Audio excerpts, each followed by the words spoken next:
जय श्रीमन्नारायण। जय श्री। महान प्रेत आत्मा का उद्धार भी भागवत की कथा से ही सुसंपन्न हुआ। पर इसका अभिप्राय ये नहीं है कि हमें केवल पितरों के लिए ही भागवत की कथा करानी चाहिए, या केवल जो लोग हमारे बीच से चले गए हैं उनके निमित्त ही भागवत का आस्वादन हो। कई बार कई लोगों का भाव यही व्यवस्थित होता है कि हमें अपने पितरों के लिए, पूर्वजों के लिए, या जो लोग घर से चले गए हैं भगवत धाम, उनके लिए भागवत की कथा करानी। ऐसा नहीं। वास्तव में कथा कराने से पितृ मुक्त होते हैं, ये बात तो संभव है ही, परंतु हमारी एक बात और सुनो। कथा कराने की सामर्थ्य उसी परिवार को प्राप्त होती है जिसके पितृ मुक्त हो चुके हैं।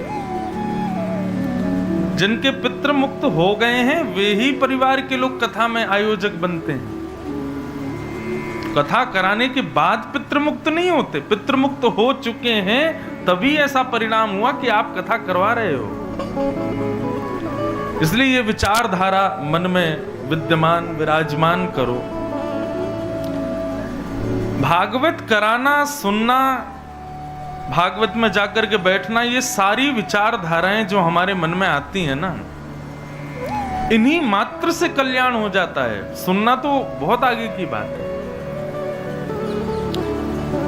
विचार से ही कल्याण है, सुनने से तो न जाने क्या हो। तो ऐसी भागवत की कथा श्रीमद् भागवत में बंधुओं 18,000 श्लोक हैं, परंतु 18,000 में सबसे कठिन श्लोक भागवत का सबसे पहला श्लोक। श्लोक मतलब बोलने में कठिन नहीं है, अर्थ बहुत कठिन है इसका। बड़े बड़े विद्वानों ने, टीकाकारों ने हजारों अर्थ किए हैं एक श्लोक के। जन्माद्यस्य यतोऽन्वयादितरतश्चार्थे स्वविज्ञ स्वराट। एक विद्वान ने इस श्लोक में पूरी कृष्ण कथा सुनाई है, एक ही श्लोक में पूरी कृष्ण कथा। कैसे? बोले जन्माद्यस्य यतोऽन्वयाद इतरतः, जो जन्म लेते ही अपने माता पिता को छोड़ करके अन्वयाद इतरतः, गोकुल से, मथुरा से गोकुल चले गए। कैसे हैं वो परमात्मा? बोले चार्थे स्वविज्ञ स्वराट। अविज्ञ हैं, अनविज्ञ नहीं है, सब जानते हैं। पूतना रूप बदल करके आई लेकिन फिर भी पहचान गई कि राक्षसी है। मतलब हम कैसे भी भाव से जाएं, चाहे कितने भी भक्त बनने का प्रयास करें, ठाकुर जी सब जानते हैं भीतर से कैसे हैं हम। वे अविज्ञ हैं, अनविज्ञ नहीं है।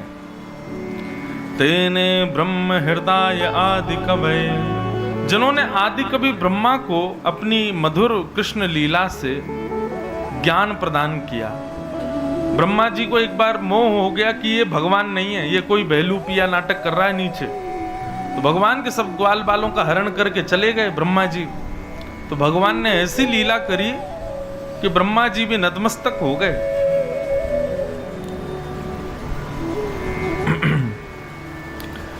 तेने ब्रह्म हृदय आदि कवये मुह्यन्ति सूरयः।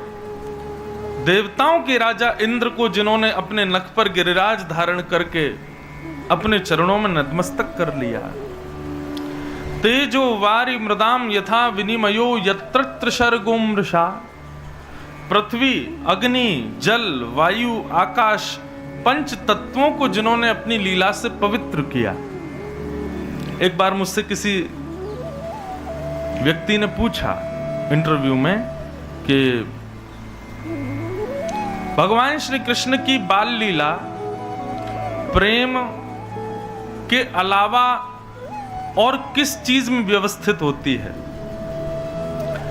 सब लोग इसी बात को कहकर के शांत हो जाते हैं कि भगवान श्री कृष्ण ने अपनी बाल लीला से प्रेम को स्थापित किया, परंतु प्रेम के अलावा और क्या स्थापित किया जिससे मानव कल्याण हुआ हो? तो इसका उत्तर क्या है पता है? भगवान श्री कृष्ण पर्यावरण मित्र हैं। कौन है? पर्यावरण मित्र। देखो, यमुना में कालिया नाग आ गया तो उसको शुद्ध किया, कालिया नाग को भगा करके यमुना जी को पवित्र किया। कुंज निकुंजों में लीला करते हुए ठाकुर जी ने माने सबको बताया कि मंदिर से ज्यादा प्रिय मुझको ये लता वृक्ष वल्लरियां कुंज निकुंज हैं, इनकी सुरक्षा ज्यादा करो। हमें वृंदावन में हम रहते हैं लेकिन बहुत कष्ट होता है कई बार। जिन कुंज निकुंजों में ठाकुर जी की लीलाएं होती हैं, आज वो कहने को केवल निधिवन में और सेवा कुंज में विराजमान है, और कहीं कुंज निकुंज नहीं है। सबको काट करके हम लोगों ने बिल्डिंग बन बना दिया। वृंदावन नहीं है, बिल्डिंग बन हो गया है। कभी कभी लगता है कि बिहारी जी का कभी मन कर आता हो कि मैं कुछ लीला करने जाऊं तो बेचारे कहां जाएं, कुंज निकुंज कुछ है ही नहीं। ठाकुर जी ने जल का संवर्धन किया, ठाकुर जी ने वृक्ष वल्लरियों का संवर्धन किया, भगवान श्री कृष्ण ने मृद भक्षण किया, मिट्टी खा करके मिट्टी के महत्व को बढ़ाया। जल संवर्धन, वृक्ष संवर्धन, मृद संवक्षण संवर्धन, फिर पर्वत को अपने नख पर धारण करके पर्वत संवर्धन। संपूर्ण 11 वर्ष 56 दिन भगवान की लीला को यदि देखोगे तो उन्होंने केवल पर्यावरण की ही सुरक्षा की है।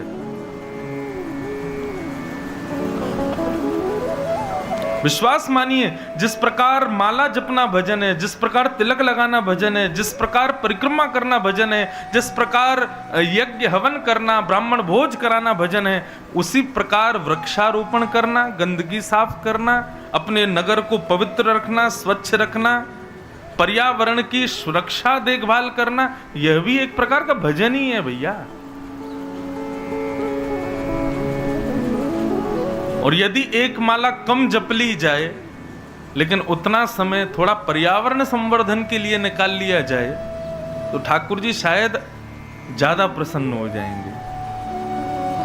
मैं तो लोगों से निवेदन करता हूं कि भैया वृंदावन आते हो, गुल्लकों में 500, 1000, 100 जितना भी डाल के जाते हो, अब की बार 10 रुपया कम डाल के आना, और उस 10 रुपए का कोई पौधा, कोई बीज या कोई वृक्ष कुछ ना कुछ वृंदावन में लगा के आना। ठाकुर जी को, बिहारी जी को उससे ज्यादा प्रसन्नता होगी कि आपने वृंदावन में पुनः वन बनाने का प्रकल्प लिया। भक्ति का स्वरूप केवल नाम जप, तिलक स्वरूप आदि धारण करने से नहीं होता। मन में ऐसा विचार आए कि मैं भी वृक्ष लगाऊं वृंदावन में, ऐसे कोई जगह पौधे आदि लगाऊं, कल को वो बड़े हों तो उसके नीचे भी कभी श्यामा श्याम लीला करने पधारें, कभी उसका भी स्पर्श करें। हमारा कल्याण तो उसी में हो जाना है कि कभी श्याम सुंदर अपनी लीला करते करते उस वृक्ष का स्पर्श कर गए जो हमने अपने भाव से अर्पित किया था।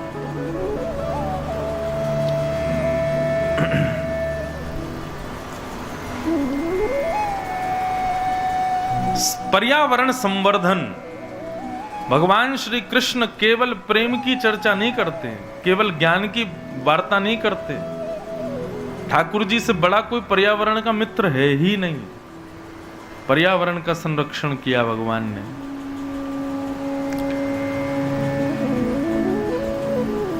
मुह्यन्ति यत् सूरयः, इंद्र को भी जिन्होंने अपने बाम हस्त पर, इकन्नी उंगली पर गिरिराज धारण करके मोहित कर लिया। तेजो वारी मृदाम यथा विनिमयो, पृथ्वी जल अग्नि वायु आकाश, पंच तत्वों को जिन्होंने अपनी लीला से पवित्र किया। पृथ्वी को पवित्र किया मृद भक्षण लीला, जल को पवित्र किया कालिया नाग मर्दन लीला, वायु को पवित्र किया तृणावर्त वध लीला, आकाश को पवित्र किया महाराज के द्वारा। प्रत्येक स्थिति को ठाकुर जी ने पवित्र करने का प्रयास किया।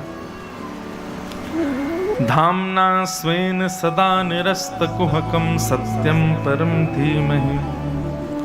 अपने संपूर्ण ज्ञान को उद्धव को प्रदान करते हुए जो अपनी लीला पूरी करके अपने स्वधाम को प्रस्थान कर गए, ऐसे श्री परम सत्य श्री कृष्ण को हम प्रणाम करते हैं, उनको वंदन करते हैं। ये तो मैंने एक अर्थ सुनाया एक श्लोक का, इस श्लोक के 1008 अर्थ हैं।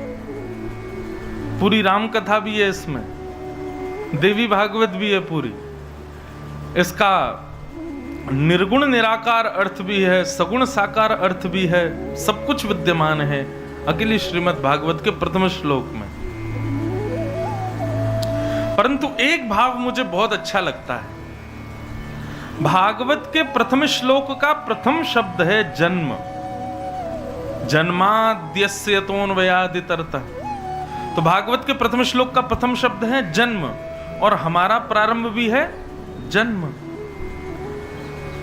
तो स्टार्टिंग तो मैच होती है हमारी भागवत जी से, लास्ट मैच होता है कि नहीं? हमारा अंत क्या है?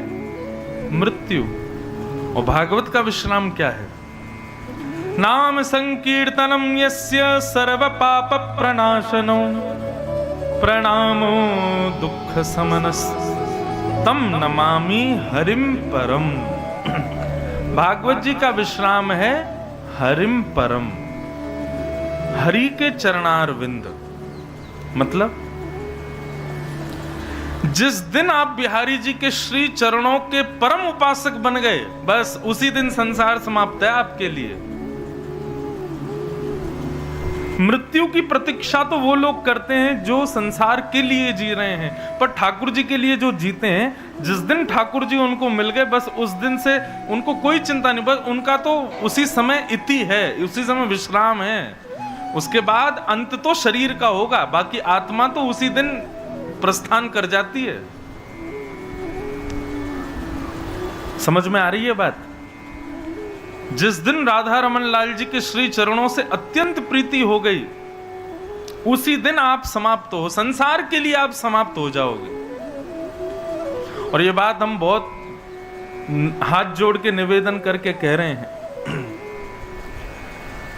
ठाकुर जी को पाना है, पाना है, पाना है, ये भाव तो बहुत आते हैं मन में, लेकिन ये मार्ग कठिन भी बहुत है।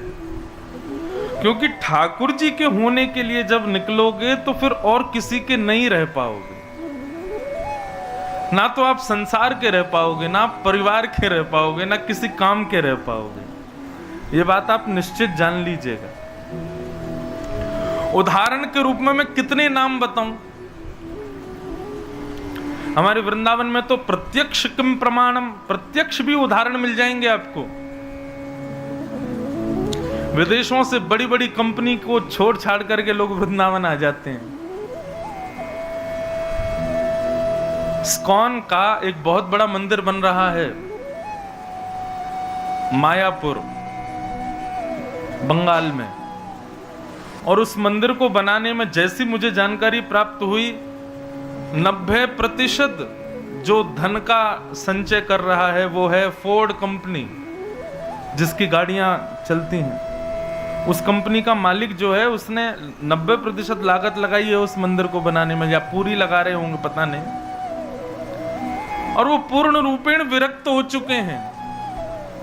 फोर्ड नामी कंपनी है, भारत में भले ही इतनी ज्यादा नहीं चलती। कभी अमेरिका, कनाडा दुर्भाग्य से जाना पड़े तो वहां पे देखना, वहां तो दुनिया भर की गाड़ियां फोर्ड की चलती हैं। व्यापार में ऊंची बुलंदियां छू रही है वो कंपनी, लेकिन देखो भक्ति का ऐसा असर हुआ कि अब सब छोड़ छाड़ करके कृष्ण भगवान के श्री चरणों में अर्पित हैं।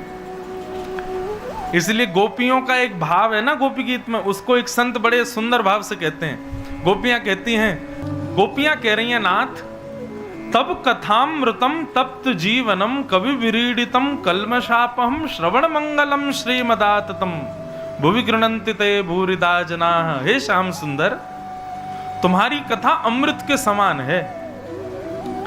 जिनका जीवन संतप्त है संसार से, वो यदि तुम्हारी कथा का आस्वादन कर लेते हैं तो परम आनंदित हो जाते हैं, परम सुखी हो जाते हैं। सुनने में बड़ी अद्भुत लगती है तुम्हारी कथा। अरे भैया, हम तो कहेंगे इस संसार में सबसे बड़ा दानी यदि कोई है तो व्यास मंच पर बैठा हुआ वक्ता। भागवत के 18,000 श्लोकों में वक्ता की प्रशंसा केवल एक ही बार हुई है, और वो करिए गोपियों ने। बाकी सब जगह श्रोताओं की प्रशंसा, भक्तों की प्रशंसा, संतों की प्रशंसा, वैष्णवों की प्रशंसा। वक्ताओं की प्रशंसा केवल एक ही बार हुई है पूरी भागवत में, और वो गोपियों ने की है। क्या कहती हैं गोपियां? बोले कि भैया सबसे बड़े दानी तो ये वक्ता हैं। क्यों? बोले परब्रह्म परमात्मा को शब्द की पुड़िया में बांध करके श्रोताओं को दे देते हैं। उस परब्रह्म को, उस जगदीश को शब्द की पुड़िया में बांध करके दे देते हैं। इनसे बड़ा कोई दानी नहीं है। कभी कभी ये बात कह के बड़ी खुशी होती है, लेकिन गोपी गीत के बाद एक गीत आता, उसका नाम है भ्रमर गीत।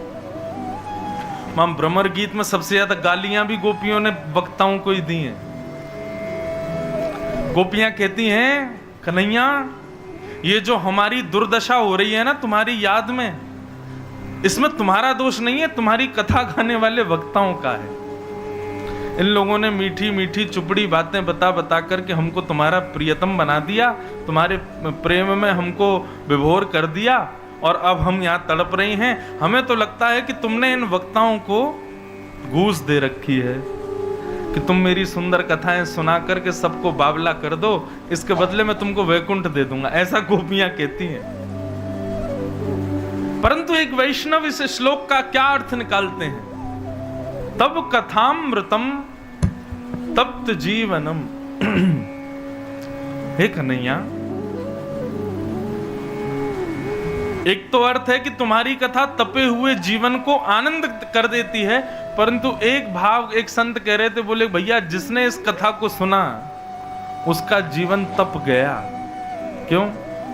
पत्नी छूट गई, घर छूट गया, व्यापार छूट गया, फैक्ट्री छूट गई, सब छोड़ छाड़ करके महाराज कहाँ चले गए? बोले वृंदावन में भजन कर रहे हैं, नाक से सिर तक तिलक लगा करके, और महाराज ना तन की सुध, ना वस्त्र की सुध, ना भोजन की सुध, ना श्वास की सुध, ना जल की सुध, बस राधे कृष्ण राधे कृष्ण राधे कृष्ण।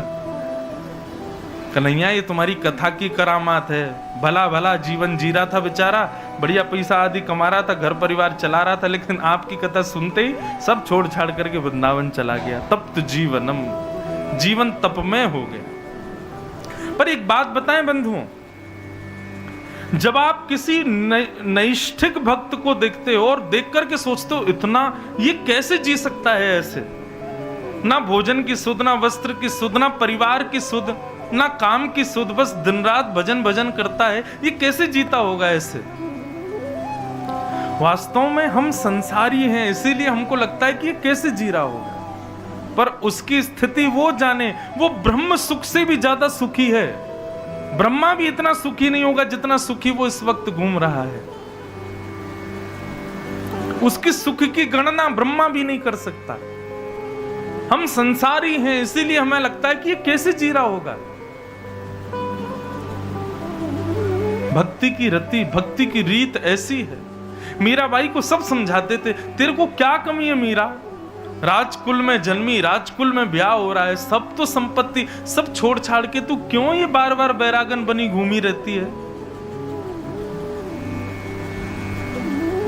पर भैया ये बात पक्की तरीके से मान लीजिए, आपके मेरे चाहने से हम भक्त नहीं बन सकते।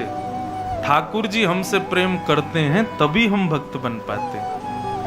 मीराबाई चाह करके एक राजकुल में जन्म लेकर के सारे उपभोग हैं उनके पास, मीराबाई के पास कोई कमी नहीं है, फिर भी गिरधर नागर को क्यों बचती? क्योंकि गिरधर नागर उससे प्रेम करते हैं। कुछ ना होते हुए भगवान को प्रेम करना, इसमें लोग ये बात कह सकते हैं इस पर कुछ नहीं है बेचारे पे, इसलिए भगवान का भजन करता है, लेकिन सब कुछ होते हुए भी भगवत प्रीति करना, इसमें कहां जाओगे? तो भैया सीधी बात यही है, चाहे सब संपत्ति युक्त हो चाहे विपत्ति युक्त हो, कृष्ण प्रीति आपके वश की बात नहीं है। ये तो ठाकुर जी की कृपा है, आपकी बस की बात नहीं। कल हम आ गया देखो विषय, कल हम चर्चा कर रहे थे किनकी?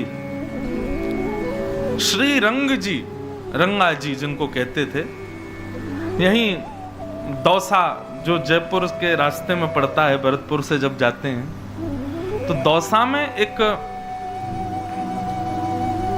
सरावगी हुए जैन व्यापारी, उनका नाम था श्री रंगा जी। उनका नाम तो वैसे श्री रंग जी था, पर रंगा जी कहकर के लोग बुलाते थे। तो रंग जी जो थे वो व्यापारी थे, उनकी दुकान में एक सेवक काम करता था। तो जो उनकी दुकान में लड़का काम करता था वो इतना पापी था, इतना दुराचारी था, जितना वेतन मिलता था उसको वो सब केवल व्यसन करने में, वैश्यागमन करने में, उल्टे सीधे काम करने में, अपनी इंद्रिय उपभोग करने में ही खर्च कर देता था। जिसका परिणाम ये हुआ कि उसकी जब मृत्यु हुई तो उसको नरक मिला, और नरक में भी साधारण नरक नहीं मिला, नरक में भी वो उसके पापों की जब लिस्ट यमराज ने देखी तो नरक में आने वाले पापियों का सरदार उसको बना दिया। वो तेरे भैया पाप इतने, तू तो इनको सरदार बनो रे, सरदार बना दिया। उसने कहा यमराज जी से मुझे क्या करना है? बोले यमलोक में पापियों को पकड़ के लाते हैं, तो कहां से कब किसको लाना है ये निर्देश तुम ही दोगे, तुमको संकेत मिला करेगा और तुम दूतों को भेजा करना, ठीक है? कभी कहीं से पापी उठवावे, कभी कहीं से। एक बार उसके पास में संकेत आया, बोले दौसा से एक पापी को लेके आना है। जैसे उसने दौसा नाम सुना, बोले अरे दौसा तो मेरी जन्मभूमि है, यहां मैं किसी दूत को नहीं भेजूंगा, यहां तो मैं ही जाऊंगा, अपने परिवार को देख आऊंगा, और जिन सेठ जी ने मुझे धन देकर के मेरे सारे व्यसन पूरे किए उनको भी देख आऊंगा। तो वो पापी दौसा खुद आया एक पापी को लेने। उसने सोचा अभी समय है, उसकी मृत्यु 3:30 बजे होनी है, अभी तो 2 ही बजे हैं, तब तक क्या करें? बोले चलो सेठ जी को थोड़ा समझाए आते हैं। और वो सेठ जी के पास गया तो दुकान में कभी कोई वस्तु गिर जाए, कभी कुछ गिरे, तो उन्होंने कहा ये हो क्या रहा है? इतने में ही वो प्रकट हो गया। प्रकट हो तो सेठ जी बोले अरे भाई तेरी तो मृत्यु हो गई, तू कहां से आ गया? बोले रंग जी मैं तो आपको धन्यवाद देने आया, आपने मुझे बहुत वेतन दिया, मैंने आपका नमक खाया, परंतु आपके द्वारा मिले हुए धन से मैंने सारे गलत काम ही किए, और उसका परिणाम ये कि मृत्यु के बाद में मुझे नरक मिला। रंग जी बोले भैया हमने तो तेरे नाम के नीचे स्वर्गीय लिखवाया था, हमें नहीं पता तू नरकीय बना है। बोले नरक तो मिला, लेकिन नरक में भी यमराज जी ने मुझे पापियों का सरदार बना दिया है, मैं इतना बड़ा पापी निकला। बोले भैया अच्छा, और बोले और कुछ नहीं, मैं तो बस आपको थोड़ा समझाने आया हूं। क्या समझाने आए हो? बोले मुझे सब पता है कि आप भी कभी कभी घपला करते हो अपने व्यापार में, आप भी कभी कभी जो है लोगों को मूर्ख बनाते हो। बोले हाँ भैया अब तुम तो जानते हो व्यापार में करना पड़ता। बोले नहीं, इतना सा भी पाप आपने यदि किया रंग जी तो फिर सोच लेना आपको भी नरक आना पड़ेगा, और वहां मेरे हाथ से ही सोटे खाने पड़ेंगे। और तब आप यदि कहोगे कि अरे तू तो मेरी दुकान का नौकर था, मुझे मत मारे, तो मैं सुनूंगा नहीं फिर आपकी, क्योंकि यहां आप बड़े थे मैं छोटा था, नरक में मैं बड़ा हूं, आपसे ज्यादा पापी हूं ना, आपका स्वामी रहूंगा। तो मैं तो केवल आपको समझाने आया हूं कि भैया नरक मत आना, बहुत गंदी जगह है, और नरक से यदि बचना है तो सुधर जाइए। जब ये प्रसंग में पढ़ रहा था ना बंधुओं, तो मन में एक आनंद सा प्रकट हुआ कि मतलब मानो श्री रंग जी को बचाना था, इसलिए ठाकुर जी ने सारी लीला की। नहीं तो रंग जी वही घपले की तरह अपना पूरा व्यापार करते रहते और एक दिन खुद भी नरक चले जाते। लेकिन ठाकुर जी कभी कभी किसी किसी को सांकेतिक रूप से बचाते हैं, उसके बाद भी व्यक्ति नहीं बचता तो ये उसकी जिम्मेवारी है। परंतु बंधुओं देखो, सांकेतिक रूप से किसी किसी को नहीं, सबको बचाते हैं ठाकुर जी। भरतपुर में कुछ हो गया, आप सबको पता चला कि भाई ऐसा ऐसा हो गया, तो एक प्रकार से आप सब सावधान हो जाते हो, वाले हम सावधान रहें, हमको ऐसा नहीं करना है। जब किसी की मृत्यु होती है ना बंधुओं, तब हम सबको संकेत मिलता है, इसने बढ़िया घर बनाए, खूब धन कमाया, खूब व्यापार किया, खूब गाड़ियां खरीदी, सब कुछ किया इसने जीवन में, लेकिन आज इसकी गति देखो, 4 लोगों के कंधे पर चढ़ करके जा रहा है। राम नाम सत्य है, गोविंद नाम सत्य है, कृष्ण नाम सत्य है,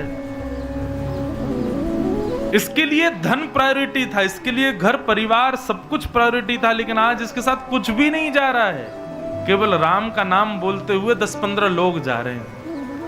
उसी समय संकेत मिलता है, ये राम नाम सत्य है। हम क्यों बोलते हैं किसी की मरने पर, किसी की मृत्यु पर राम नाम सत्य क्यों बोला जाता है? बोलते तो सब हैं, लेकिन आज तक किसी ने पूछा नहीं कि क्यों बोलते हैं। जितने लोग जिंदे चल रहे हैं उनको सावधान किया जाता है, भैया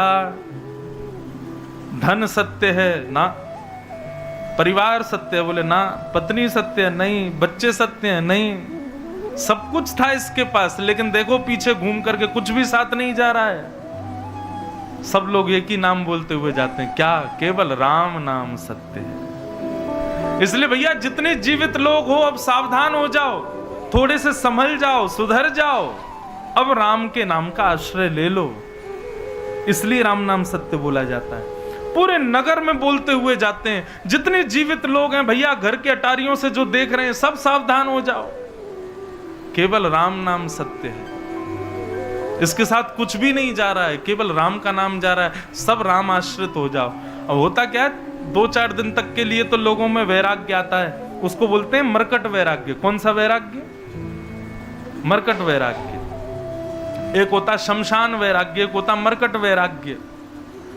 ये शमशान वैराग्य कैसा होता है? किसी की मृत्यु के बाद 2-3 दिन तक रहता है। संसार बड़ा भैया ऐसा ही है। कल मेरे संग गया था, चाय पी रहा था रात में, बढ़िया था, बिल्कुल कुछ कर ही नहीं रहा था। यूं कह रहा था बेटी पढ़ के आ गई, उसका ब्याह करना है, सब करूंगा। देखो क्या भगवान की रीति, देखो सुबह ही चला गया।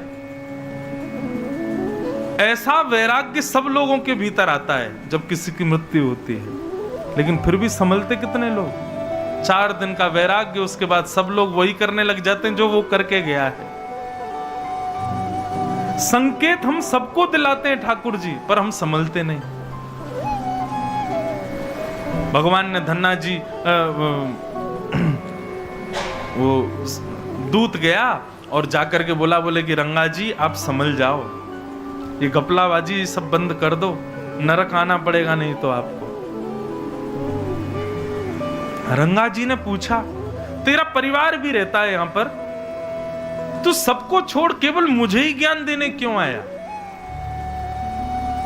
बोले क्या पता ठाकुर जी की शायद इच्छा होगी। जब मैंने सुना कि दौसा से किसी को लाना है तो मैंने सोचा आपको बता चलूं कि संभल जाओ। बोले क्या, किसको लेने आए हो? बोले एक बंजारा रहता है 3री गली नंबर में। बोले हाँ, वो भी बड़ा दुष्ट है, मेरे जैसा ही पापी है। अच्छा, उसको बनाया पापी मैंने ही था, मेरे संग ही रहता था वो, उसी को लेने आया हूं। बोले वो तो बढ़िया घूम रहा है, उसको तो कुछ नहीं। बोले नहीं, वो अभी बैलगाड़ी लेके जाएगा, उसको बैल पागल हो जाएगा और बैल जो है सींग मारेगा, उस सींग के हृदय में जाते ही उसकी मृत्यु हो जाएगी। उसके सींग पे जाके मैं बैठूंगा, अभी समय हो गया। इतने में ही वो गया, सामने से देखा वही बंजारा आ रहा था, उसका बैल अचानक से पागल हुआ। बैल को संभालने के लिए जैसे ही आगे आए तो बैल ने अपना सींग मारा, उसका हृदय विदीर्ण हो गया और उसकी मृत्यु। बस ये दृश्य देखते ही रंग जी तो संभल गए।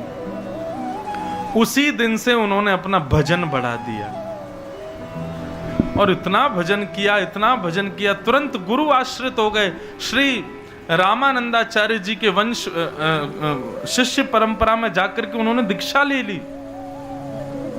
व्यापार करते थे लेकिन कृष्ण नाम, राम नाम और भगवत नाम गाते हुए करते थे। छल कपट बाजी ये सब कुछ छोड़ दिया उन्होंने। और एक बात बताएं, भक्ति यदि परिपूर्ण रूप से जीवन में आएगी ना तो सब छोड़ना नहीं पड़ेगा। ये छल कपट बाजी सब अपने आप छूट जाएगी। जो भक्ति युक्त नहीं है उसको समझाना पड़ता है कि भाई ये गलत काम है, इसको छोड़ दो। भक्ति युक्त होते ही छोड़ना नहीं पड़ेगा, अपने आप छूटेगा। मैं अपनी कथाओं में कहा करता हूं, नित्य तिलक लगाने वाला व्यक्ति, नित्य हाथ में कंठी माला रखने वाला व्यक्ति, नित्य धोती पहनने वाला व्यक्ति, उसको भगवान मिलेंगे ये जरूरी नहीं, पर गलत कामों से अपने आप बचता हुआ चला जाएगा।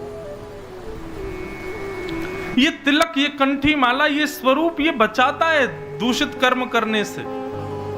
बाहर लगी हो यदि गोलगप्पे की दुकान, आप जाके खा सकते हो, मैं नहीं खा सकता। मैं यदि गोलगप्पे की दुकान पर खड़ा भी हो गया, 4 लोग खड़े और हो जाएंगे, गोलगप्पे वाला भी सोचेगा आए पंडित जी गोलगप्पे खाओगे। क्यों? स्वरूप से ही उसको लगेगा कि ये कैसे आ सकते हैं। तो कई जगह दूषित स्थानों पर जाने से आपका वैष्णव स्वरूप ही आपको रोकेगा। भक्ति का मतलब केवल भगवत प्राप्ति ही नहीं होता बंधुओं, भक्ति का मतलब जीवन में सुधराव भी होता है। भक्ति जब जीवन में आती है तो आप सुधरने का प्रयास करोगे नहीं, अपने आप सुधर जाओगे। प्रयास तो मानव को करना पड़ता है, भक्त को नहीं करना पड़ता। तो रंग जी सुधर गए और इतना भजन किया महाराज उन्होंने। बड़ी सुंदर उनकी पूरी लीला कथा बताई जाती है। एक बार रात्रि में उनके बेटे को भूत दिख रहे थे। उसने जाके पिताजी से कहा, पिताजी मैं जहां सोता हूं वहां रात्रि में भूत दिखाई देते हैं। तो रंग जी बोले, रुक जा, तेरी जगह मैं सोता हूं। तो बेटे की जगह रंग जी सो गए। रात्रि में जैसे ही भूत आया, तुरंत महाराज हाथ में जल लेकर के राम नाम से उसको मारने लगे। इतने में ही प्रेत प्रकट हो गया। बोले, भगवान मैं आपकी कृपा पाने के लिए आ रहा हूं। बोले, क्या कृपा चाहिए? बोले, आपने इतना भजन किया है, आप इतना भगवान का स्मरण करते हो, आप में इतनी सामर्थ्य है कि आप प्रेतों को मुक्त कर सकते हो। बोले, कैसे? बोले, आप एक बूंद जल अपने चरण में डाल दीजिए और आपके चरण का छुपा हुआ वो एक बूंद जल मुझ पे छिड़क दीजिए। रंग जी ने जैसे एक बूंद जल अपने चरण से छुपा के उस पर छिड़का, इतने में ही शंख चक्र गदा पद्म चतुर्भुज रूप धारण करके भगवत धाम को प्रस्थान कर गया। तब रंग जी को समझ में आया, भजन केवल मेरा कल्याण नहीं कर रहा है, मेरे भजन से ना जाने कितनों का कल्याण होगा। आपका भजन करना, आपका भक्ति करना केवल आपका कल्याण नहीं होगा, उससे ना जाने कितनों का। कहते हैं भैया, जब कोई भक्त प्राण त्यागता है और उसका अंतिम संस्कार किया जाता है ना, तो अंतिम संस्कार में उसकी चिता से निकलने वाली लपट और धुएं से भी आसपास में जितनी भी प्रेत आत्माएं हजारों वर्षों से भटक रही हैं, वो सब उसके शरीर से निकलने वाली तेज से भजन के बल से मुक्त हो जाते हैं। भजन केवल आपका कल्याण नहीं कर रहा है। मान लीजिए कि आप 2 माला रोज करते हो और माला करने के बाद आप नगर में जाते हो, तो आपकी दृष्टि जिस पर पड़ेगी उसका एक एक पाप नष्ट होता चला जाएगा आपकी माला के प्रभाव से। भजन करना तो सबसे बड़ा सत्कर्म है संसार का। हम क्यों कहते हैं कि भाई संतों को प्रणाम करो, संत एक बार हमारे घर आ जाएं, संतों की दृष्टि हम पर पड़ जाए? क्यों? क्योंकि उनका भजन इतना है, उनकी दृष्टि मात्र से हमारा कल्याण हो जाने वाला है। इसलिए जो लोग आजकल प्रामाण्यवादी लोग हैं ना, वो लोग कहते हैं कि अरे आप दुनिया के लोगों को कहते हो भजन करो, अरे कर्म करने का उपदेश किया करो।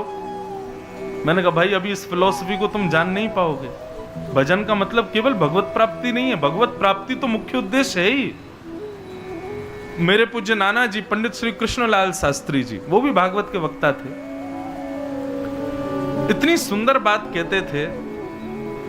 वे कहते, लाला तेरे पिताजी, तू या फिर मैं, हम लोग भागवत के वक्ता बने हैं, इसमें पता हमारे पूर्व जन्म का कितना पुण्य है। मैंने कहा नाना जी कितना पुण्य है? बोले लाला, श्री सूरदास जी, मीराबाई, तुलसीदास, रैदास, ये सब भक्त, ये कभी राह पे चल रहे होंगे और उसी राह से पूर्व जन्म में मैं, तू, हम लोग भी साधारण मानव की तरह घूमते हुए जा रहे होंगे, और तभी सूरदास, तुलसीदास, मीराबाई जैसे भक्तों ने हमको एक बार देख लिया होगा। उनकी एक बार दृष्टि का यह प्रभाव हुआ कि अगले जन्म यानी कि इस जन्म में हम वक्ता बन करके आए। हम पर ठाकुर जी की इतनी कृपा है कि हम उनकी कथा सुना पा रहे हैं। केवल इतना पुण्य है कि एक भक्त ने हमको पूर्व जन्म में देखा और उसका परिणाम ये हुआ कि इस जन्म में हम भगवत वाणी सुना पा रहे हैं। जब नाना जी ने ये बात मुझे बताई तो मेरे रोए रोए खड़े हो गए। बोले कि उनकी चरण सेवा तो बहुत दूर की बात है, उनकी सेवा, उनकी चरण सेवा, उनका सत्संग हमने नहीं सुना होगा, बस राह चलते ऐसी गलती से उनकी दृष्टि हम पर पड़ गई होगी, उसका परिणाम है ये। सोचो आप सब भी यहाँ बैठ के कथा सुन रहे हैं, मतलब आप सब पर भी आपके पूर्व जन्मों में कभी ना कभी किसी भक्त ने कृपा की होगी, कभी देख लिया होगा, कभी हाथ फेर दिया होगा, अपना प्रसाद दे दिया होगा, कुछ ना कुछ तो कृपा हुई है। उसी का परिणाम है कि हम आप सब श्रोता और हम वक्ता बन के यहाँ बैठे हैं। इसलिए भैया भजन करना प्रारंभ करो, ठाकुर जी का नाम गुणगान करना प्रारंभ करो। क्यों? उससे केवल आपका नहीं, आप जिसको देखोगे उसका कल्याण होगा, उस पर कृपा होगी। सत्संग का मतलब केवल प्रवचन सुनना नहीं होता। सत्संग का मतलब जो भजन करे हम उसके संग रहें, उसका प्रभाव हम पर पड़ेगा। तो श्री रंग जी ने जब ये देखा तो देख करके बड़े आनंदित हो गए, बोले जय हो भैया, हमारे भजन से इतना कल्याण हो रहा है प्रेतों का। इस प्रकार रंग जी का चरित्र सुनाया गया। तो ये मैंने चरित्र क्यों सुनाया कि भैया 2-3 बातें इससे प्रमुख हैं।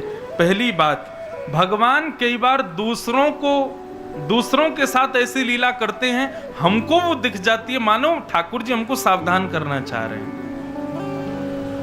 दूसरी बात ये समझ में आई कि जो भगवत भजन हमारे मन में प्रकट हुआ, ये हमारे आपके चाहने से नहीं हुआ है, ठाकुर जी के चाहने से हुआ। तीसरी बात ये समझ में आई कि भगवत भजन से केवल आत्म कल्याण नहीं होता। हम जिसको देखते हैं, हम तिलक लगा के घूमते हैं, हमारे तिलक वाले स्वरूप को जो देखता होगा उसके ऊपर कोई ना कोई कृपा तो होती होगी। ऐसा नहीं कि हम में कोई कृपा है। ये वैष्णव तिलक जो है ना, इसको देखने से उसके हृदय में क्षण भर के लिए भगवत भाव तो प्रकट होता होगा ना, उसी से कल्याण हो जाता होगा। इसलिए वैष्णव बनो, भक्त बनो, ठाकुर जी का नाम गुणगान करो, उससे सबका कल्याण होता है, केवल आत्म कल्याण की बात नहीं है। तो भगवान ने इस प्रकार अपनी संपूर्ण ब्रज की लीला को करते हुए धामना स्वेन सदा निरस्त कुहकम सत्यम परम धीमहि, ऐसे परम सत्य को हम प्रणाम करते हैं। तो मैं निवेदन कर रहा था, भागवत का और हमारा प्रारंभ एक जैसा है, जन्म से प्रारंभ है, पर हमारा विश्राम हम सोचते हैं कि मृत्यु पर है, पर भागवत कहती है परम विश्राम तब मानो जब श्री गिरिराज जी की शरण में चले जाओ, जब श्री राधा रमण जी के शरणागत हो जाओ, जब श्री ठाकुर जी के शरणागत होता हो, तब समझना कि हाँ अब तुम्हारे लिए संसार विश्राम। पर संसार के रह नहीं पाएंगे, संसार के हो नहीं पाएंगे। संसार में फिर हमको अभिनय करना पड़ेगा, केवल रहने का, नियम निभाने का, जीने का, माता पिता भाई बंधु बुआ फूफा इन सबके साथ केवल एक अभिनय सा करना पड़ेगा हमको, और वही जीवन है बंधु, अभिनय ही तो करना है। वास्तव तो केवल श्री गोपाल जी। सूरदास कहते हैं, बिन गोपाल को नहीं अपनो, जासों कीरति रही हैं, मन पंछी उड़ जाई हैं, जा दिन मन पंछी उड़ जाई। बिन गोपाल को नहीं अपनो, ठाकुर जी के अलावा कोई हमारा नहीं। भागवत का विश्राम है श्री हरि के चरणारविंद, हमारा भी विश्राम वहीं होना चाहिए, ठाकुर जी के चरण मिल जाएं बस। उसके बाद शरीर प्रतीक्षा करेगा अंत होने के लिए, बाकी आत्मा का अंत तो उसी दिन हो जाएगा जिस दिन ठाकुर जी मिल गए। कृष्णदास जी अष्ट सखाओं में एक हुए, वे कहते हैं, सजल श्याम घन वरण लीन है, फिर चित अनत न भटक्यो, मेरो मन गिरधर छवि पे अटक्यो। कृष्णदास जी कहते हैं, सजल श्याम घन वरण लीन है, श्याम सुंदर ने जिसका वर्ण कर लिया, आप बिहारी जी का वर्ण करो ये विशेष बात नहीं, बिहारी जी जिस दिन आपका वर्ण कर लेंगे ना, फिर चित अनत न भटक्यो, फिर कहीं भटक ही नहीं पाओगे, फिर कहीं जा ही नहीं पाओगे, फिर किसी को हो ही नहीं पाओगे। मेरो मन गिरधर छवि पे अटक्यो, फिर तो जहां देखोगे जिस भाव में रहोगे बस ठाकुर जी दिखाई देंगे, उनके अतिरिक्त और कुछ नहीं।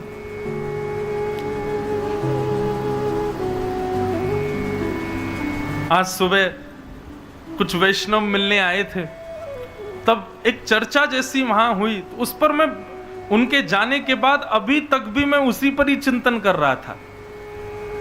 और चिंतन का विषय यह था कि महाराज जी, भक्त बनने में डर लगता है। क्यों? गृहस्थ जीवन में हम भक्त बन गए और हमारा जो जीवन संगी है वो भक्त नहीं हुआ, तो फिर कैसे जिएंगे हम? मतलब जुआरी के साथ रह सकते हैं, मदिरा पान करने वाले के साथ रह सकते हैं, उसके लिए हम भक्त ना बने। और भक्त बनने में केवल यह भय है कि सामने वाला भक्त नहीं हुआ तो। करमेती बाई का प्रसंग कभी पढ़िए। देखिए, भक्ति में कई स्वरूप स्वभाव ऐसे हैं, वो थोड़े कड़वे लग सकते हैं, लेकिन वो वास्तविकता है। हम भक्त इसलिए नहीं बने क्योंकि हम संसार में, संसार के उपभोगों में, संसार के व्यसनों में, संसार के भौतिकवाद में जीना चाहते हैं। हम भक्त इसलिए बने क्योंकि हम मुक्त होना चाहते हैं, हम ठाकुर जी को प्राप्त करना चाहते हैं। उसी पथ पर इसलिए हमने ये पथ चुना है। इसलिए मैं तो पहले ही सावधान कर देता हूं, या तो आओ ही मत इस पथ पर। आ गए हो तो फिर कमर कस के आना भैया, क्योंकि फिर बदल जाओगे पूरा जीवन। एक कल से एक व्यक्ति हैं, मैं जानता तो नहीं हूं उनको, वो तो कह रहे हैं हम तो महाराज जी एक ही दिन में ही बदल गए, अब 6 दिन में क्या करके जाओगे आप हमारा? मैं रुक जाओ, घर परिवार सब छुड़वा के जाएं तुम्हारा अभी।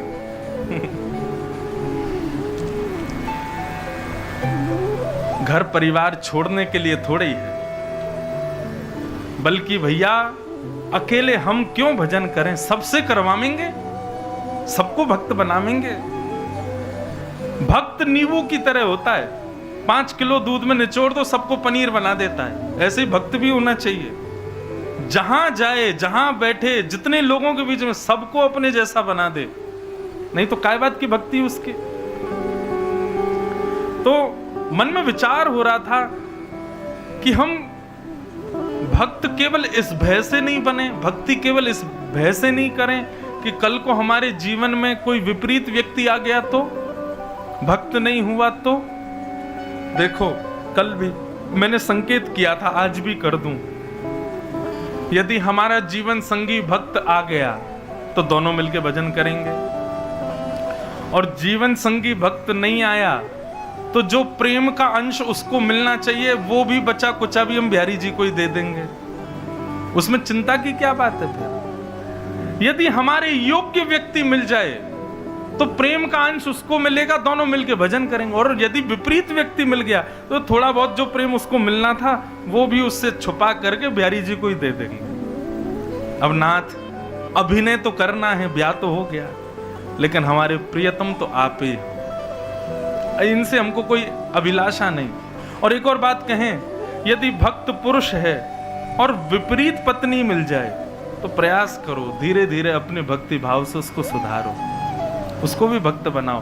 भक्ति के गुण तो आते हैं बंधुओं, जब समीप रहने लगते हैं तो जैसे वायरस फैलता है एक दूसरे से स्पर्श से, ऐसे भक्ति भी फैलती है कभी कभी। तो प्रयास, अब ये समझ लो कि तुम्हारा जीवन ही यही है कि तुम्हारा उद्धार तो हो गया, तुम भक्त बन गए, अब इसका और करना है, इसको और बनाना है। लेकिन उसके बाद भी ना बने तो फिर छोड़ो उसको राम भरोसे, उसके हिस्से का जो प्रेम है वो भी ठाकुर जी को ही दो, फिर बस अपना जीवन व्यतीत करो। अब देखो, अब ऐसे तो हम पर चरित्र आते जाते हैं मन में। एक चरित्र है श्री अंगद जी महाराज का। जगन्नाथ जी के भक्त हुए श्री अंगद जी। उनकी पत्नी बड़ी भक्त थी, लेकिन अंगद जी भक्त नहीं थे। अंगद जी पत्नी के भक्त थे, पत्नी जगन्नाथ जी की भक्त और अंगद जी पत्नी के भक्त।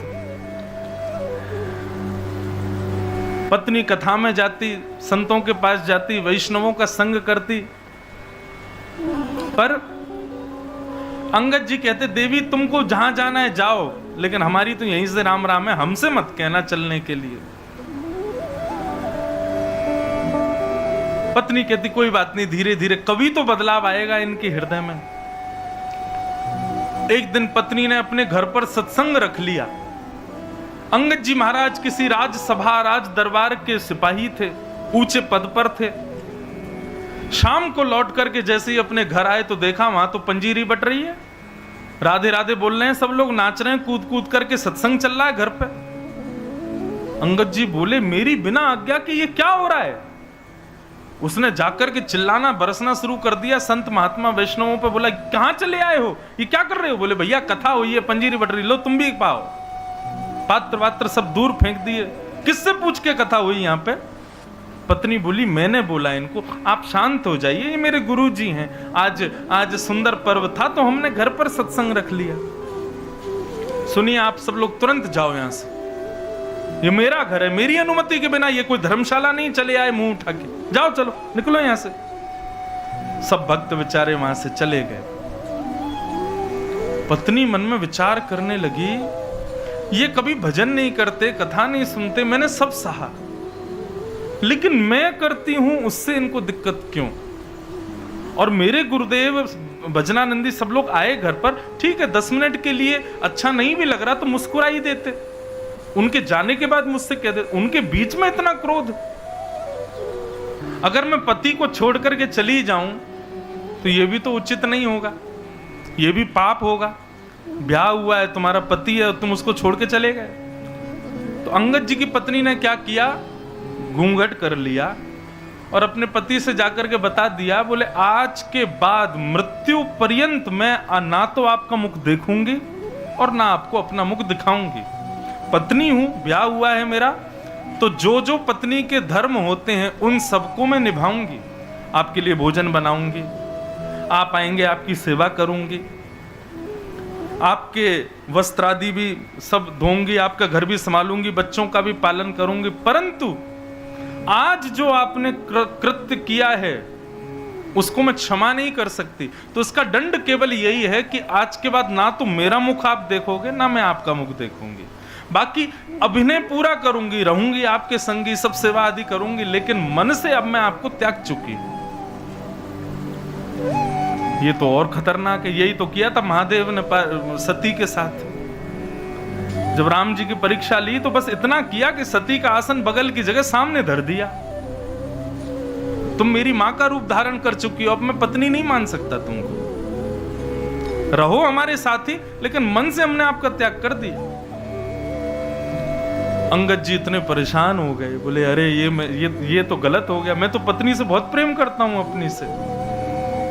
खूब मनाया लेकिन नहीं मानी, चरणों में गिर जाती, बोले आपके पांव पूज रही हूं मैं कि मुझसे आप जिद मत कीजिएगा कि अपना मुख दिखाओ, मेरा ये नियम है, जो हरि का नहीं वो मेरा नहीं, बाकी ब्याह हुआ है तो मैं निभाऊंगी।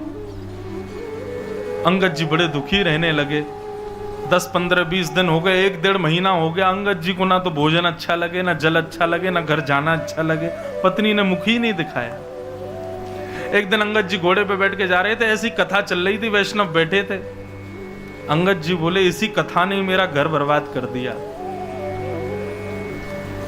ऐसा क्या मिलता है कथा में, जरा सुनूं तो सही। में जाके घोड़ा अपना बांध दिया, जाके बैठ गए पीछे, और पीछे बैठे बैठे जब उन्होंने कथा सुनी तो जो उनका विषाद था ना पत्नी के विरह का, वो विषाद उसको भूल गए, उनके मन से वो विषाद चला गया। मानो उनको ऐसा लगा कि अभी तक तो मैं जिया ही नहीं, ये जो चंद मिनट मैं कथा में बैठा हूं मैं जीवित अभी हुआ हूं। उनको आज जैसी अनुभूति हुई ऐसी पहले कभी नहीं हुई थी। अंगद जी को बहुत अच्छा लगा। अंगद जी ने वहां किसी व्यक्ति से पूछा, भैया ये कथा कितने बजे शुरू होती है? बोले इतने बजे शुरू होती है। अच्छा ठीक है। अगले दिन अंगद जी समय से आ गए, समय से आकर के बैठ गए, कथा सुनी। 2-3 दिन तक बड़े भाव से कथा सुनी। उसके बाद में अंगद जी आए तो देखा ना तो श्रोता ना वक्ता। बोले किसी से पूछा, भैया यहाँ कथा हो रही थी, कहाँ हुआ? बोले कल 7 दिन हो गए, हो गई कथा, विश्राम। अच्छा तो ये 7 ही दिन की होती है? बोले हाँ। भैया उन व्यास जी का पता दे दो जो आए थे अभी। किसी ने पता दिया तो अंगद जी उसके घर पहुंच गए। व्यास जी से जाके बोले, आपने, वैसे तो आप जैसे ही एक व्यास जी, उन्होंने मेरा घर उजाड़ दिया, लेकिन अब मुझे पता चला कि मेरी पत्नी को घर कथा से प्रीति क्यों। महाराज आपकी अगली कथा कहाँ होगी, मैं पूरी सुनना चाहता हूं। व्यास जी ने बताया तो अंगद जी वहां पहुंच गए। अब तो वहां जाकर के उन्होंने पूरी कथा जब सुनी, अब तो उनको और प्रीति हो गई। पहले दिन पीछे बैठे, बीच में आ गए, अगले दिन थोड़े और आगे, अब तो वो सबसे आगे कोने में बैठ जाएं और नेत्र बंद करके 4 घंटा पूरी कथा सुने। एक बार उसी नगर में कथा हुई जहां अंगद जी रहते थे। अंगद जी महाराज कथा सुनने के लिए गए। जैसे ही कीर्तन प्रारंभ हुआ तो भाव विभोर नेत्र में खड़े होकर नृत्य करने लगे। वहीं पत्नी भी बैठी थी कथा में दूर। पत्नी ने भी कीर्तन सुना। कीर्तन सुनते हुए जैसी दृष्टि पड़ी, बोले ये नाच कौन रहा है? और जैसे ही मुखमंडल देखा, बोले अंगद जी, ये मेरे पतिदेव यहाँ नृत्य करने कथा में। आंखें मीड़ करके देखा, बोले कहीं कोई स्वप्न तो नहीं है? मेरे पतिदेव का कथा से कब से संबंध हो गया? उस दिन चले गए। दूसरे दिन पत्नी ने फिर गौर किया तो देखा अंगद जी तो भाव विभोर नेत्रों से सजल, अश्रु बह रहे हैं, भाव से कथा सुन रहे हैं। किसी से पूछा, पत्नी ने, बोले इनको जानते हो? बोले हाँ, ये अंगद जी हैं। अरे बड़े रसिक हैं, वहां कथा में भी आए थे, उस कथा में भी आए थे। भैया ये तो हर कथा में आते हैं और बड़े भाव से कथा सुनते हैं। पत्नी बोली अब ये हरि सन्मुख हो गए हैं, बड़ी कृपा कथा की हो गई कि हमारे पति को भी अपनी ओर ले लिया। आज जैसे ही अंगद जी कथा सुन के घर लौटे तो पत्नी ने अपना घूंघट ऊपर कर रखा था। अंगद जी महाराज आते ही बोले देवी मैं आ गया हूं, घूंघट कर लो। पत्नी बोली नहीं, अब घूंघट की जरूरत नहीं है। क्यों? बोले क्योंकि अब आप हरि सन्मुख हो गए हो, अब आपको कथा से, सत्संग से, ठाकुर जी से प्रेम हो गया है। तो आप जब परिवर्तित हो गए तो मैंने भी अपना नियम तोड़ दिया कि अब आज के बाद मैं आपसे मुख नहीं छुपाऊंगी। लीजिए, देख लीजिए मेरा मुखमंडल। अंगद जी बोले देवी एक बात सत्य बोलूं, बुरा तो नहीं मानोगी? बोले हाँ बोलो। बोले पहले तुम मुझे बड़ी बढ़िया लगती थी, तुम्हारे रूप को देखने में मुझे बड़ा आनंद आता था, पर जब से मैंने श्याम सुंदर के बारे में सुना, श्री जी के बारे में सुना, किशोरी जी के बारे में सुना, विश्वास मानना तुम केवल दृष्टि में सुंदर हो, वास्तविक सुंदरता तो हमारे श्यामा श्याम की है। अब तो उन्हीं को देखने की इच्छा है, अब इन नेत्रों से तुमको देखने की इच्छा नहीं हो रही, क्षमा करो मुझे। पत्नी बोली मैं वारी जाऊं आप पे, अब तो मेरा मन हो रहा है कि बस अब मैं और आप दोनों संग ही भजन करेंगे और संग ही श्यामा श्याम के दर्शन करेंगे। ऐसे श्री अंगद जी का चरित्र। आगे और भी बहुत बड़ा चरित्र है, फिर किसी दिन सुनाऊंगा। परंतु बंधुओं, ये बात उन लोगों के लिए जो भयभीत होते हैं। भक्त बनने में काय को भयभीत हो रहे हो? क्यों? कल को भक्त नहीं मिला तो, हमारा जीवन संगी भक्त नहीं हुआ तो, अरे नहीं हुआ तो उसके अंश का प्रेम भी ठाकुर जी को दे देंगे, और नहीं तो ठाकुर जी की इच्छा होगी तो उसको भी भक्त बना ही देंगे ठाकुर जी। बाकी भैया हमने तो अपने लाल जी से कह रखा है, अपने ठाकुर जी से, मैं ठाकुर जी तुम्हारी 3 समय की रोटी चलती रहे, हमारी कथा चलती रहे, यदि आप ऐसा चाहते हो तो ऐसी ही लाना, नहीं तो हमारी कथा छूटे, आपकी सेवा छूटे, ऐसी मत कर दी हो। तो ऐसे ही अपने ठाकुर जी से प्रार्थना किया करो।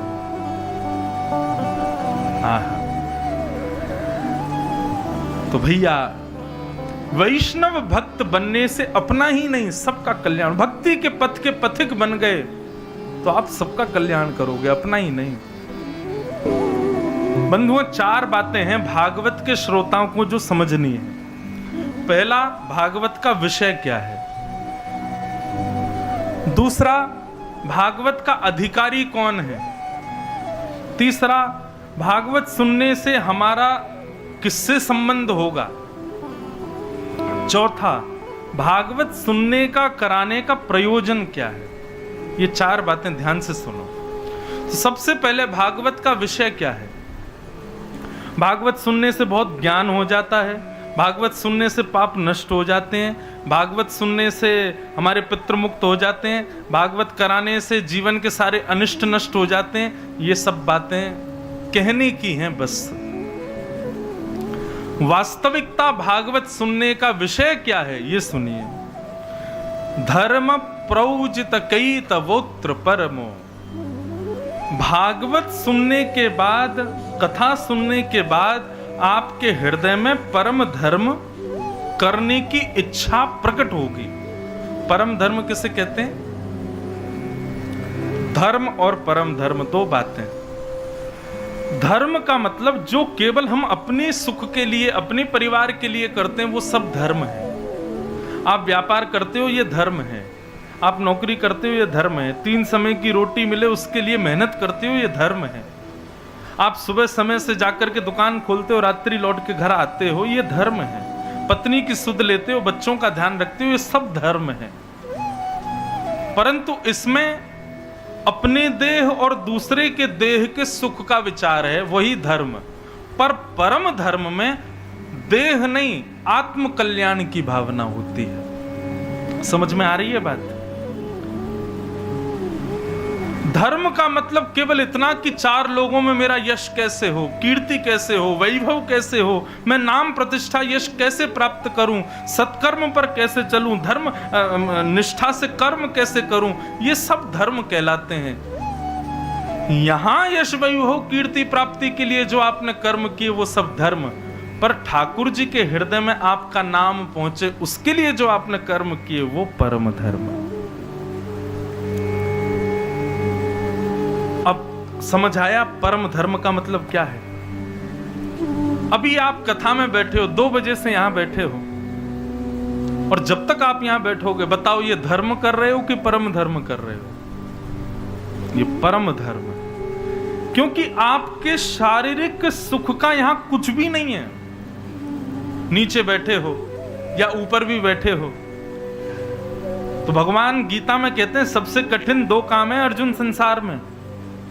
पहला, खुद पढ़ना बिना किसी की सहायता के, ये कठिन है, अध्ययन स्वाध्याय।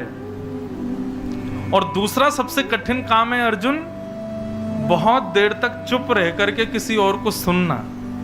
बहुत कठिन काम है ये। आप सब लोग लगभग जब से हम आए 2:30 बजे से आप सब मौन ही हो, चुप ही बैठे हो, और 6 साढ़े 6 बजे तक कथा चलेगी तब तक चुप ही रहोगे। तो यहां पर आपके शरीर को कोई लाभ नहीं है। यहां पर आपका शरीर पतला हो रहा है या पुष्ट हो रहा है या उसकी योग्यताएं हो रही हैं, ऐसा कुछ नहीं है। यहां शारीरिक सुख का कोई विचार नहीं है। आप जितनी देर यहां बैठेंगे उतनी देर केवल मानसिक और बौद्धिक विकास ही होगा, आत्मिक विकास ही होगा, विचारों का विकास ही होगा। इसलिए यह परम धर्म है। जहां शारीरिक विकास और व्यवहारिक विकास पुष्ट होते हैं वो धर्म, और जहां बौद्धिक मानसिक और आत्मिक विकास पुष्ट होते हैं वो परम धर्म। अच्छा, एक बात और, गिरिराज जी की परिक्रमा बताओ ये धर्म है कि परम धर्म है? क्या है? परम धर्म है। क्यों? क्योंकि शारीरिक सुख तो नहीं मिलता, हाथ पांव बेचारे बोल जाते हैं। हाँ, एक और बात, परिक्रमा लगाने के पीछे उद्देश्य क्या है, उससे आपका धर्म और परम धर्म व्यवस्थित होगा। उद्देश्य यदि ये है कि हे भरतपुर में हमारा घर बन जाए, भरतपुर में हमें प्रॉपर्टी मिल जाए, या आदि आदि व्यापार के, तो वो धर्म ही है। लेकिन उद्देश्य क्या है? यदि इस भाव से गिरिराज जी की परिक्रमा लगाई गई है तो वो धर्म नहीं है, वो परम धर्म है। इस लोक के लिए जो क्रियाएं हैं वो सब धर्म, परलोक के लिए या वृंदावन के लिए या ठाकुर जी की प्राप्ति के लिए जो क्रिया वो परम धर्म। तो भागवत का विषय क्या है? भागवत के श्रोता बनने के बाद आपके हृदय में परम धर्म अति करने की इच्छा प्रकट होने लगेगी। फिर आप देह सुख के कार्य नहीं करोगे, आत्म सुख की क्रियाएं ज्यादा करोगे। यह है भागवत का विषय। भागवत सुनने के बाद भी केवल देह सुख की क्रियाओं में लगे हैं तो माफ कीजिए, आपने 4 घंटे बैठ करके केवल किसी को सुना, उतारा नहीं जीवन में। यदि आपने उतारा होता तो आपके जीवन में परिवर्तन आ जाएगा। मैंने कितने लोगों को देखा है, सत्संग के कुछ बिंदु सुनने के बाद में उनका जीवन परिवर्तित हो जाता है। अब क्या है, बोले महीने में 1 बार तो वृंदावन आना ही है, संतन की सेवा करनी है, ब्रजरज माथे से लगानी है, नित्य ठाकुर जी का स्मरण करना है। ऐसे परिवर्तन कितने लोगों के जीवन में देखे। तो जहां पर आत्म कल्याण की भावना आ जाती है, वो परम धर्म कहलाता है। देह कल्याण की भावना जहां है वो परम धर्म नहीं, वो धर्म कहलाता है। तो भागवत का विषय परम धर्म का बीज बोना हमारे अंदर, ये भागवत का विषय। दूसरी बात, भागवत का अधिकारी कौन है? बोले महाराज जी जिस नगर में कथा हो वहां के नगरवासी सब अधिकारी हैं ना? कई लोग दूर दूर से भी आते हैं कथा सुनने, कई लोग आमंत्रित आते हैं। तो कथा का अधिकारी कौन है? आमंत्रित लोग, व्यवस्था प्रमुख लोग, नगरवासी लोग, कौन है कथा का अधिकारी? तब यहां कहा गया निर्मत सराणाम सताम। चाहे नगरवासी हो, चाहे आमंत्रित हो, चाहे दूर से आए हुए हो, यदि उनके हृदय में निर्मत्सरता है तो ही वो अधिकारी है, नहीं तो वो अधिकारी नहीं है। निर्मत्सरता किसको कहते हैं? किसी और की उपलब्धियों से जलने वाला व्यक्ति, किसी और की उपलब्धियों से विचलित होने वाले व्यक्ति को मात्सर्य व्यक्ति कहते हैं। और ऐसी स्थिति जिसकी नहीं है, जो दूसरे की उपलब्धि से उसके हृदय पर ज्यादा असर नहीं पड़ता, ऐसा व्यक्ति ही कथा का अधिकारी है। हम तो इसका एक प्रमाण दें, 7 दिन कथा सुनना और देखो चाहे कितना भी छुपा लो, हमको सब पता है हर व्यक्ति का कोई ना कोई वो जरूर होता है जिससे उसको ईर्ष्या हो जाती है। हम सबके जीवन में एक ना एक व्यक्ति ऐसा होता है जिससे हमको कभी ना कभी ईर्ष्या होती है, कभी ना कभी उसके प्रति द्वेष भाव आता है, उसकी उपलब्धियों से हमको ज्यादा प्रशंसा नहीं होती। तो हमारी कई एक बात मानना, 7वें दिन 15 तारीख को जब यहाँ कथा पूरी हो ना, कथा का प्रसाद पाने के बाद में शाम को उसी व्यक्ति से मिलने जाना। यदि उसको देख करके अब भी आपके हृदय में कुछ जलन जैसी अनुभव हो तो समझना अभी कथा हमने नहीं सुनी। लेकिन उसको देख करके अब आपके हृदय पर कोई पीड़ा ना हो, आपके हृदय में कोई विचलितता ना हो, उसकी उपलब्धि देख करके आपके हृदय में किसी भी प्रकार की अब ज्वलनशीलता ना होती हो, तब फिर बिहारी जी को जाके धन्यवाद के आना, जय हो बिहारी जी, आपने बड़ी कृपा की, कथा हमारे जीवन में आ गई तो हमारे हृदय से मात्सर्य दोष नष्ट हो गया। समझ में आई बात? तो 7वें दिन 15 तारीख को एक बार चेक कराना सब लोग कि कथा हमारे भीतर आई है कि नहीं। कथा आई होगी तो मात्सर्य दोष नष्ट हो जाएगा, तो कथा नहीं आई होगी तो अभी भी मात्सर्य ही होगा, दूसरे से जलना, दूसरे के प्रति ईर्ष्या। आजकल व्यक्ति अपने दुख से कम दुखी है, दूसरे के सुख से ज्यादा दुखी है। वो इतना सुखी क्यों, वो इतना सुंदर क्यों, उसके पास इतना धन क्यों, उसके पास इतनी प्रॉपर्टी क्यों, उसका इतना नाम क्यों, उसका इतना यश क्यों?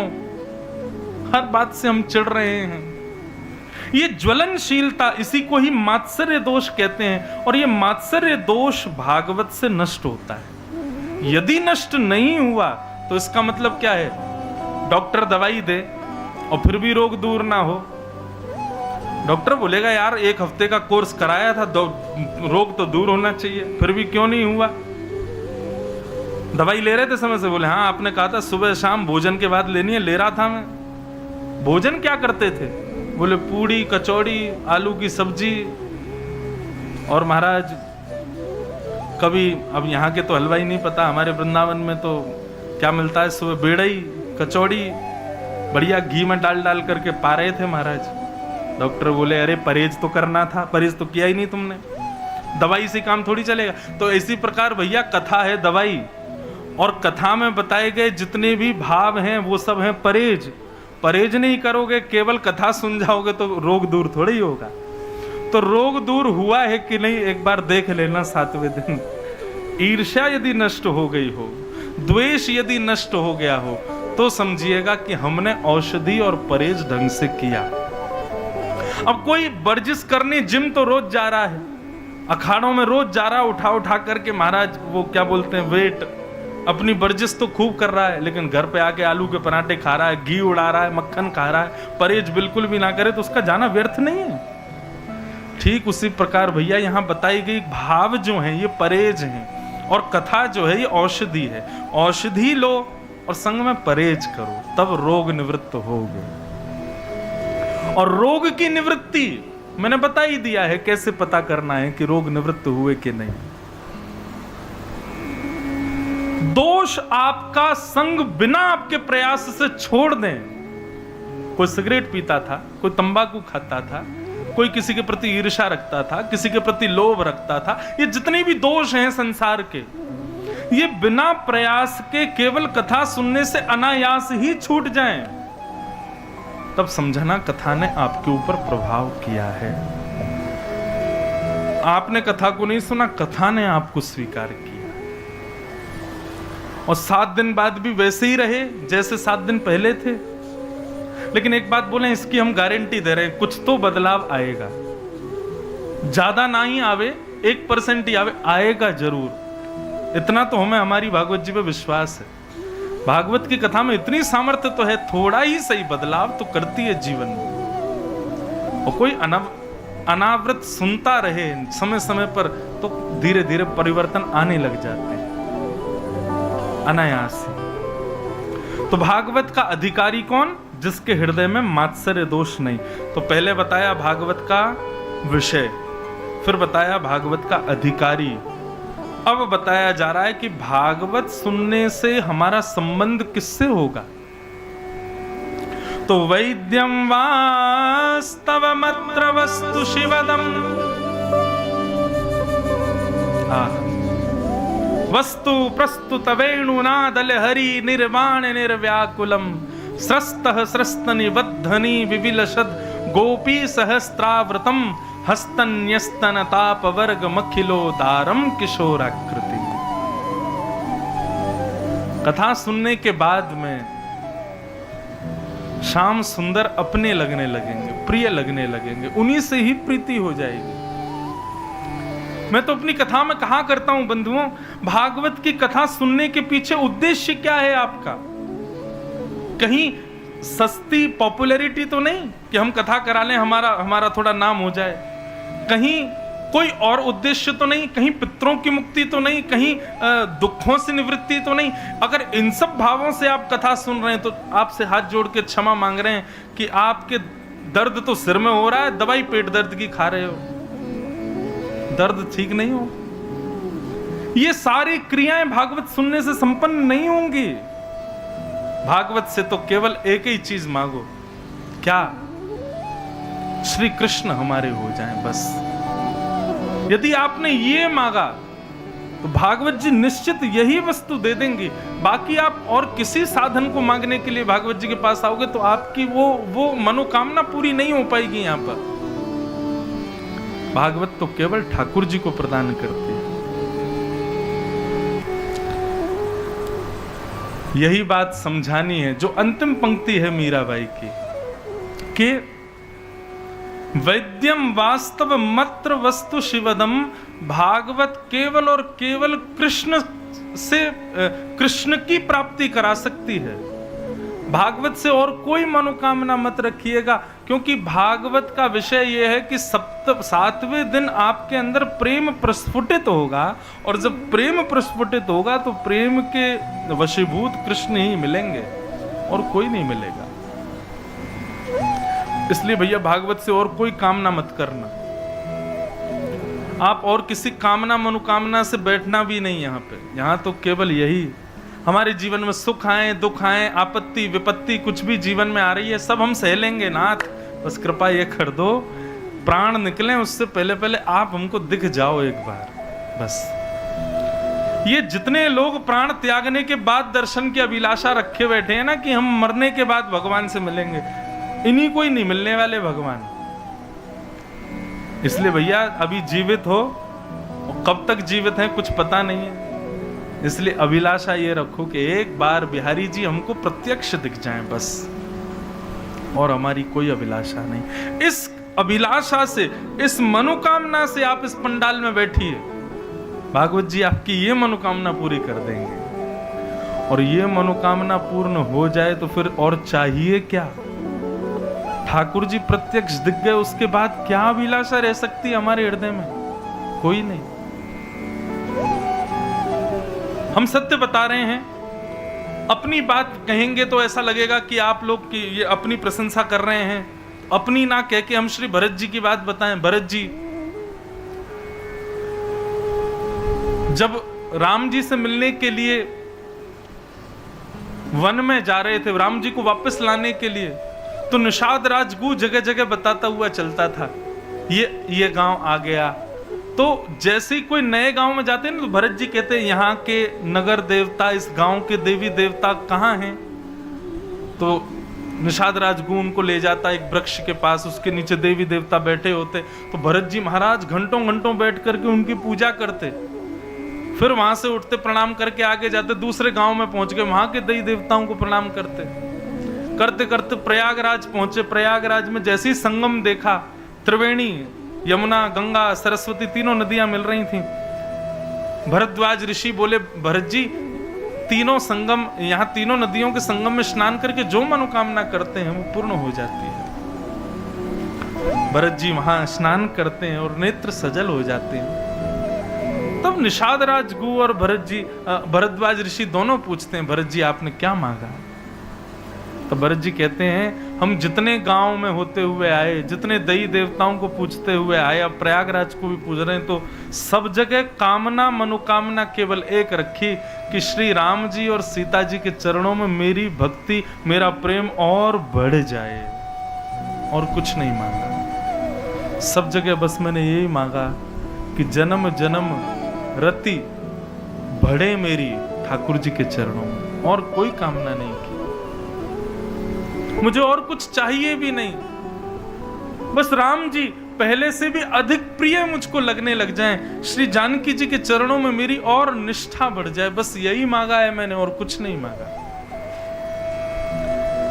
भरत जी के उस भाव को सुन के भरद्वाज जी के नेत्र सजल हो गए, और भरद्वाज जी ने वहां पर एक शब्द कहा। और क्या कहते हैं भरद्वाज जी? भरद्वाज जी कहते हैं, जीवन भर के तप का फल था राम दर्शन, और राम दर्शन के भाव का फल मिला भरत जी का दर्शन। बोल भरत, ये तुम्हारा दर्शन जो आज हुआ है ना, ये राम जी के दर्शन का फल है कि मुझे तुम मिले हो, तुम्हारे जैसा भक्त मिला, जिसकी और कोई कामना ही नहीं, और कोई मनोकामना ही नहीं। मनोकामना बंधुओं सदैव उस भाव की रखी जाती है जो हमारी सामर्थ्य से परे हो। संसार में कितनी भी बड़ी उपलब्धि हो, सब हमारी सामर्थ्य में हम कर सकते हैं, पर ठाकुर जी को प्रत्यक्ष देखना ये हमारी सामर्थ्य से परे है। तो मनोकामना इसी की करो ना, बाकी की चीजें तो अपने बल से, अपने कर्म से, अपनी मेहनत से हम सब पा सकते हैं संसार में। ठाकुर जी को पाना हमारे सामर्थ्य से बाहर की बात है, इसलिए मनोकामना उसकी करो ना।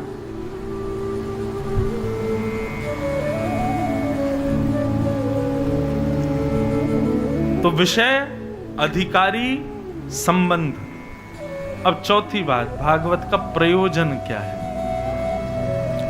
तापत्रयोन्मूलनम, 3 प्रकार के तापों का उन्मूलन हो जाता है, भागवत का यही प्रयोजन है। मतलब कल भी मैंने जो बात कही थी, आज पुनः दोहराऊं, भागवत जी की सन्निधि में आने के बाद ऐसा नहीं कष्ट पीड़ा नहीं आएंगे, पर अनुभूति कम होगी, उसका प्रभाव इतना ज्यादा नहीं होगा। सांसारिक व्यक्ति के ऊपर जरा सा भी कष्ट आ जाए, रोने लग जाएगा, सिर पकड़ के बैठेगा, चिंता करेगा, परंतु भक्त वैष्णव व्यक्ति के जीवन में महान विषाद आ जाए, फिर भी वो दुखी नहीं हो सकता। भक्ति का ये प्रभाव होता है बंधुओं। इसलिए आप देखिए